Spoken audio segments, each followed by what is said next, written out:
Alors tout simplement, ces entreprises qui aujourd'hui, en 2013, peuvent connaître des difficultés de trésorerie, mais ne peuvent pas se soigner, parce qu'il n'y a plus d'argent. Quand on connaît des difficultés de trésorerie, on n'a plus d'argent, donc on ne peut plus se faire soigner. On a imaginé une assurance qu'elle pourrait contracter à tout moment, pourvu qu'elle soit évidemment non malade. C'est comme une assurance auto, on n'attend pas l'accident pour prendre son assurance auto. On est tenu de prendre au moment où on achète la voiture. Donc au moment où on crée une entreprise, ou à tout moment si on l'a déjà créée, on prend cette assurance prévention qui nous permet, on l'appelle santé, on l'appelle prévention. Aujourd'hui, le ministre Montebourg dit prévention. Madame Taubira, à la chancellerie, notre ministre, dit prévention. Et on sait que dès lors qu'on prend cette assurance, pour un montant pour une entreprise individuelle de 120 € l'année, on dispose pour se faire soigner d'un remboursement possible des honoraires de ceux qui nous soignent jusqu'à 6 000 €. Donc 10 € par mois, quand on regarde bien, pour se faire soigner à tout moment, c'est important que chaque année, l'entreprise se dise « ma pérennité est essentielle ». Et elle est dans un engagement de RSE, de responsabilité sociétale environnementale. Elle sait, l'entreprise, qu'elle a des engagements vis-à-vis de son écosystème. Ses sous-traitants, ses salariés, oui, elle est responsable. Et c'est parce qu'elle est responsable qu'elle doit aussi souscrire cette assurance. Ça a été initié par le Conseil supérieur, très simple, pas cher. Puis on s'est dit qu'il fallait aller plus loin, que la création, il y avait toujours un point bloquant, c'est de se dire, je me crée, mais si je tombe en dépôt de bilan, je ne peux pas rebondir. Or, dans tous les autres pays anglo-saxons, les États-Unis, l'Angleterre, on peut rebondir.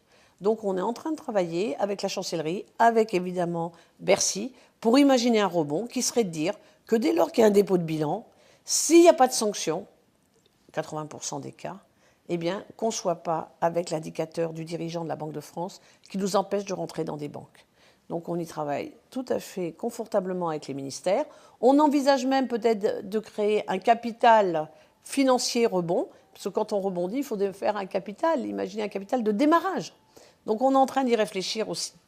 Pourquoi pas sous forme d'une assurance. Aujourd'hui, quand un dirigeant se crée, il n'a pas le droit au chômage, alors que tous les autres salariés ont le droit. Il peut prendre ce qu'on appelle une garantie sociale chef d'entreprise, une GSC.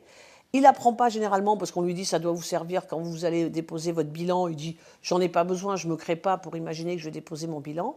Mais si on lui dit vous allez pouvoir rebondir et dedans il y aura aussi un capital rebond, je pense que ça susciterait plus d'adhésion à cette assurance facultative chef d'entreprise. Oui, nous devons faire en sorte que nos entreprises soient pérennes. Pérennes pour elles-mêmes, pour être créateurs évidemment de richesse, mais pérennes pour ses salariés.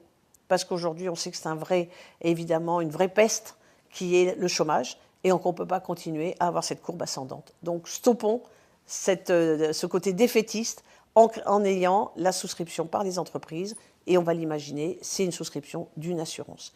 Nous avons pour les particuliers une assurance maladie, elles ont une assurance maintenant à elles pour se soigner.